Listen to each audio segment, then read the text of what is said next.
இந்த வீடியோவை கிளிக் பண்ணியிருக்கீங்கன்னா ஒரு விஷயம் தெளிவாக தெரியுது. நீங்கள் ஒரு சாதாரண பர்சன் இல்லை, ஆனால் ஒரு கசப்பான உண்மை என்னன்னு தெரியுமா? உங்களோட பழக்கங்கள் தான் சாதாரணமாக இருக்குது. இந்த பழக்கங்களை மாற்றாமல் இருந்தீங்கன்னா ஒரு நாள் இல்லை, ஒவ்வொரு நாளும் வேஸ்ட்டு. ஒரு வருஷம் இல்லை, ஒவ்வொரு வருஷமும் வேஸ்ட் பண்ணிட்டோன்னு வருத்தப்பட்டது வரைக்கும் போதும். ஆனால் இனிமேல் நீங்கள் வருத்தப்பட மாட்டீங்க. ஏன்னா இந்த 3 பவர்ஃபுல் ரூல்ஸை ஃபாலோ பண்ணீங்கன்னா நீங்கள் டிசிப்ளினாக ஆகிறத யாராலையும் தடுக்க முடியாது. இம்பார்ட்டண்டாக 3rd ரூலை மிஸ் பண்ணிடாதீங்க. ஏன்னா அதுதான் உங்கள் லைஃப்பை மொத்தமாக சேஞ்ச் பண்ண போகுது. ஸ்பைடர்மேனோட பவர் ரிஃப்ளெக்ஸஸ், பேட்மேனோட பவர் வெல்த், அயன்மேனோட பவர் பிரெயின். ஆனால் உங்களோட ரியல் பவர் என்னன்னு தெரியுமா? Ultimate discipline. Rule number 1, attack like a lion. உங்களை டிசிப்ளினாக இருக்க விடாமல் தடுக்கிறது ஓவர் திங்கிங். ஒரு விஷயம் பண்ணுறதுக்கு முன்னாடி அதை பற்றி ஓவர் திங்கிங் பண்ணியே டயர்ட் ஆகிடுறீங்க. அதில் ஒரு சின்ன சந்தேகம் வந்துட்டால் உடனே காரணங்களை உருவாக்கி தள்ளி போட்டுடுறீங்க. இப்போ மூடு இல்லை, அப்புறம் பண்ணிக்கலாம். இன்றைக்கி ஃபுல் டைம் வேஸ்ட் பண்ணிட்டோம், நாளையிலேருந்து ஃப்ரெஷ்ஷாக ஸ்டார்ட் பண்ணலாம். ஆனால் உண்மையிலே இங்கே தான் டிசிப்ளின் ஆரம்பிக்குது. நீங்கள் ஒரு பாம்பு மாதிரி இல்லை கரடி மாதிரி இருக்க ஆசைப்பட மாட்டீங்க, ஆனால் ஒரு சிங்கம் மாதிரி இருக்க ஆசைப்படுவீங்க. ஏன்னா அதுதான் காட்டோட ராஜா. சிங்கம் தன்னோட இரையை வேட்டையாடுறத எப்போதும் தள்ளி போடாது. இன்னைக்கு பசிகளை நாளைக்கு வேட்டையாடலாம், எப்படி வேட்டையாடலான்னு திட்டம் போடலாம். இப்படியெல்லாம் சிங்கம் யோசிக்காது. இரை முன்னாடி இருந்தால் உடனே தாக்கிடும். ஆனால் நீங்கள் டிசிப்ளினாக இருக்க முயற்சி பண்ணும்போது என்ன செய்கிறீங்கன்னு தெரியுமா? அப்படியே ஆப்போசிட்டாக பண்ணுறீங்க. நீங்கள் அட்டாக் மோடில் இல்லை, உங்கள் மைண்டு கூட பேசிகிட்டு இருக்கீங்க. நியூரோ சயின்ஸ் என்ன சொல்லுதுன்னா, நீங்கள் ஒரு வேலையை ஆரம்பிக்கிறதுக்கு முன்னாடி அதிகமாக யோசிச்சிங்கன்னா பிரெயினில் இருக்கிற பெயின் சென்டர் ஆக்டிவேட் ஆகிடும். அப்போ பிரெயின் என்ன நினைக்கும்னா இது ஒரு டேஞ்சர்னு. அதனால தான் வேலையை ஆரம்பிக்கிறதுக்கு முன்னாடியே நம்ம டயர்டாக ஃபீல் பண்ணுறோம். இதுக்கு அப்படியே ஆப்போசிட்டாக பண்ணுங்க. நீங்கள் எதுவுமே யோசிக்காமல் ஸ்ட்ரைட்டாக வேலை செய்ய ஆரம்பிச்சிடுங்க. அப்போ பிரெயினுக்கு ரியாக்ட் பண்ணக்கூட நேரம் இருக்காது. இது சைக்காலஜிக்கலில் ஆக்ஷன் பயாஸ்ன்னு சொல்லுவாங்க. இதுக்கு மீனிங் நீங்கள் ஒரு ஸ்மால் ஸ்டெப்பை எடுத்தாலே அடுத்த ஸ்டெப்பெல்லாம் ஆட்டோமேட்டிக்காக ஈஸியாக இருக்கும். என்னோடய லைஃப்பில் நான் கவனித்த ஒரு முக்கியமான விஷயம் என்னென்னா, புக்கை திறந்து வச்சுட்டா தானாகவே படிக்க ஆரம்பிச்சிடுவேன். ஆனால் கஷ்டமான விஷயம் என்னென்னு தெரியுமா? அந்த புக்கை ஓப்பன் பண்ணுற ஃபஸ்ட்டு ஸ்டெப் தான். அந்த ஃபஸ்ட்டு ஸ்டெப்பை எடுத்து வச்சுட்டா அடுத்த ஸ்டெப்பெல்லாம் ஈஸியாக ஆகிடும். அதனால தான் மேல் ராபின்ஸ் சொன்ன 5 செகண்ட் ரூல் வேர்ல்டு ஃபுல்லாக ஃபேமஸ் ஆகிச்சு. ஏன்னா மைண்டை ஓவர் திங்க் பண்ண விடக்கூடாது. ஓவர் திங்க் பண்ணுறதை ஸ்டாப் பண்ணிவிட்டு உங்கள் மைண்டுக்குள்ளே 5 4 3 2 1 கவுண்ட் பண்ணதும் வேலையை ஸ்டார்ட் பண்ணிடுங்க. ஃபார் எக்ஸாம்பிளுக்கு ஒரு புஷ்அப் மட்டும் பண்ணலான்னு ஸ்டார்ட் பண்ணுங்கள். அதுக்கப்புறம் தானாகவே நீங்கள் 10 புஷ்அப் பண்ணுவீங்க. இனிமேல் நீங்கள் ஒரு விஷயம் பண்ணணும்னு நினச்சிங்கன்னா 5 செகண்ட் ரூலை ஃபாலோ பண்ணுங்கள். 5 செகண்டுக்கு மேலே யோசிக்காதீங்க, உடனே வேலையை ஆரம்பிச்சிடுங்க. Rule number 2, control your own mind. நம்ம மைண்டை நம்ம கண்ட்ரோலில் வச்சுக்கிறது ஈஸியான விஷயம் இல்லை. மோஸ்ட் பீப்புள் டிசிப்ளினை பிரேக் பண்ணுறதுக்கு முக்கியமான காரணம் அவங்க மைண்ட் அவங்க கண்ட்ரோலில் இல்லாததுனால தான். உங்களோட எதிரி வெள்ளலாம் இல்லை, உங்களோட ஓன் மைண்டு தான். நிறைய பேருக்கு தெரியல அவங்க மைண்டு தான் அவங்களுடைய மிகப்பெரிய எதிரின்னு. காலையில் எழுந்ததும் நம்ம யோசிக்காமல் பண்ணுற ஃபஸ்ட்டு விஷயம் மொபைல் பார்க்குறது. மொபைலை கையில் எடுத்த உடனே மைண்ட் டிஃபால்ட் மோடுக்கு போயிடும்.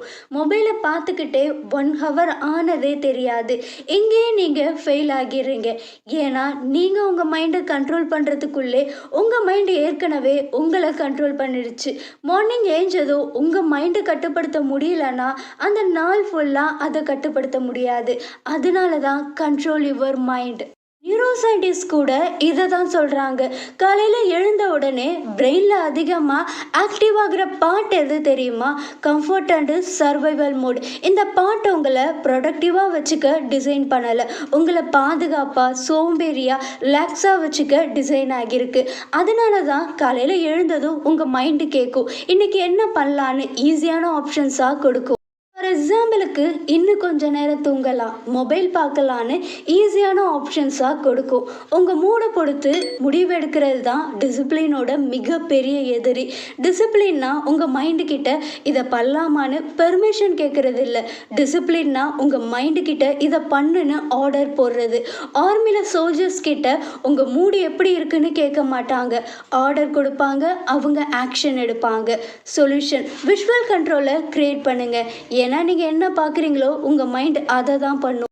ஒரு பேப்பரில் 7 டேஸுக்கு நீங்கள் என்ன பண்ணணும்னு நினைக்கிறீங்களோ அதை எழுதுங்க. முக்கியமான விஷயங்களை எழுதுங்க. டெய்லியும் நீங்கள் அந்த விஷயத்தை பண்ணதும் டிக் பண்ணுங்க. பீட்டர் டக்கர் என்ன சொல்கிறாருன்னா, what get measured get improved. நீங்கள் டெய்லியும் ஒரு டாஸ்க் பண்ணிவிட்டு டிக் பண்ணும்போது பிரெயினில் டொபோமைன் ரிலீஸ் ஆகும். அது பிரெயினுக்கு ஒரு சிக்னலை கொடுக்கும், நான் இம்ப்ரூவ் ஆகிட்டே இருக்கேன்னு. அடுத்த 7 டேஸுக்கு எழுதி வச்ச டாஸ்க்கை ஒரு நாள் கூட மிஸ் பண்ணாமல் பண்ணுங்கள். ஒரு கோல்டன் ரூல், உங்கள் டேவை வேலையோட ஸ்டார்ட் பண்ணுங்கள். நீங்கள் பண்ணாமல் அவாய்ட் பண்ணிட்டு இருக்கிற டாஸ்க், கஷ்டமாக இருக்கிற டாஸ்க், ஸ்டடியாக இருக்கலாம், எக்ஸசைஸாக இருக்கலாம், எதுவாக இருந்தாலும் அதை ஃபஸ்ட்டு பண்ணுங்கள். டிம் ஃபெரிஸ் சொல்கிறாரு, if you win the morning you win the day. அந்த நாளை வெற்றியோட ஸ்டார்ட் பண்ணிங்கன்னா ஃபுல் டே தானாகவே உங்கள் கண்ட்ரோலில் வந்துடும். Rule number 3, master your discipline. இங்கே தான் நிறைய பீப்புள் ஒரு பெரிய மிஸ்டேக்கை பண்ணுறாங்க. அவங்க நினைக்கிறாங்க டிசிப்ளினாக கொஞ்ச நாள் இருந்தால் போதும்னு. எக்ஸாம் வர வரைக்கும் படித்தா போதும், 21 டேஸுக்கு மட்டும் டிசிப்ளினாக இருந்தால் போதும். ஆனால் அதுக்கப்புறம் திரும்பவும் சோம்பேறியான வாழ்க்கையை வாழ ஆரம்பிச்சிடுறாங்க. நீங்கள் டிசிப்ளினை மாஸ்டர் பண்ணணுன்னா இதை கவனமாக கேளுங்க. டிசிப்ளினை மாஸ்டர் பண்ணுறதுனா டெய்லி உங்களே நீங்கள் செல்ஃப் டார்ச்சர் பண்ணுறதில்ல. டிசிப்ளினை மாஸ்டர் பண்ணுறதுனா டிசிப்ளினை உங்கள் ஐடென்டிட்டியாக மாற்றுறது. கொஞ்சம் யோசிச்சு பாருங்க, ப்ரஷ் பண்ண டிசிப்ளின் தேவையா? இல்லை. சாப்பிட மோட்டிவேஷன் தேவையா? இல்லை. ஏன் தெரியுமா? அது உங்கள் ஐடென்டிட்டியோட பார்ட்டு. நிறைய பீப்புள் என்ன நினைக்கிறாங்கன்னா டிசிப்ளினை ஒரு பனிஷ்மெண்ட் மாதிரி ஃபீல் பண்ணுறாங்க. ஆனால் உண்மையிலே டிசிப்ளின் பனிஷ்மெண்ட் கிடையாது. Discipline equal to freedom. குற்ற உணர்ச்சி, வருத்தம், நான் இன்னும் நல்லா பண்ணியிருக்கலாமேன்னு இந்த விஷயத்துலேருந்து கிடைக்கிற விடுதலை தான் டிசிப்ளின். டிசிப்ளினை ஈஸியான வேலை மாஸ்டர் பண்ண உங்கள் என்விரான்மெண்ட்டை உங்களுக்கு சாதகமாக மாற்றுங்க. ஏன்னா மைண்டு எவ்வளோ ஸ்ட்ராங்காக இருந்தாலும் என்விரான்மெண்ட் சரியில்லைன்னா ஈஸியாக ஸ்லிப் ஆகிடுவீங்க. நீங்கள் படிக்கிறப்போ மொபைலை பக்கத்தில் வச்சு படிச்சிங்கன்னா நீங்கள் டிசிப்ளினை டெஸ்ட் பண்ணுறீங்க. அதனால உங்கள் டிசிப்ளின் ஈஸியாகவே பிரேக் ஆகிடும். ஹை பர்ஃபார்மன்ஸ் வில் பவரை மட்டும் நம்ப மாட்டாங்க, அவங்கள ஈர்க்கிற விஷயங்களையும் ரிமூவ் பண்ணிடுவாங்க. ஃபோனை தூரமாக வைங்க, உங்களுக்குன்னு ஒரு ஃபிக்ஸ்டு பிளேஸை சூஸ் பண்ணுங்கள். டீப் ஃபோக்கஸில் அந்த டாஸ்க்கை கம்ப்ளீட் பண்ணுங்கள். மோஸ்ட் பீப்புள் டிசிப்ளினை மெயின்டைன் பண்ண முடியாமல் போகிறதுக்கு முக்கியமான ஒரே காரணம் கோல்ஸை அதிகமாக வைக்கிறது. 10 கோல்ஸை எழுதுவாங்க. இது முக்கியம், அவசரம், இன்றைக்கே எல்லாத்தையும் பண்ணிடணும். ஆனால் ஒரு கோலை கூட முடிக்க முடியாது. அதிகமான கோல்ஸ் பிரெயினை கன்ஃபியூஸ் பண்ணும், எனர்ஜியை வேஸ்ட் பண்ணும், மோட்டிவேஷனை ட்ரெயின் பண்ணிடும். சிம்பிள் ரூல், ஒரு நாளைக்கு 3 இம்பார்ட்டன்ட் டாஸ்க்கை மட்டும் பண்ணுங்கள். நீங்கள் டெய்லியும் அந்த 3 இம்பார்ட்டன்ட் டாஸ்க்கை கம்ப்ளீட் பண்ணிகிட்டே வந்தீங்கன்னா உங்கள் டிசிப்ளின் மைண்ட் செட் ஸ்லோவாக டெவலப் ஆகும். அப்புறம் மோட்டிவேஷனே தேவையில்லை, டிசிப்ளின் ஆட்டோமேட்டிக்காக வரும். இந்த ஒரு விஷயத்தை மட்டும் ஞாபகத்தில் வச்சுக்கோங்க, டிசிப்ளின்னா எல்லாத்தையும் செய்கிறது இல்லை. டிசிப்ளின்னா தேவையானதை மட்டும் செய்கிறது. யோசிக்காமல் அட்டாக் பண்ணுறது, உங்களோட மைண்டை உங்கள் கண்ட்ரோலில் வச்சுக்கிறது, டிசிப்ளினை உங்கள் ஐடென்டிட்டியாக மாற்றுறது. இந்த 3 விஷயத்தை மட்டும் மாஸ்டர் பண்ணிட்டீங்கன்னா அதுக்கப்புறம் உங்களுக்கு டிசிப்ளின் ஒரு ஸ்ட்ரகிள் பண்ணுற விஷயமா தெரியாது, அது உங்கள் இயல்பான விஷயமா மாறிடும். இந்த வீடியோ கண்டிப்பாக உங்களுக்கு யூஸ்ஃபுல்லாக இருந்திருக்கும். தேங்க்ஸ் ஃபார் வாட்சிங்.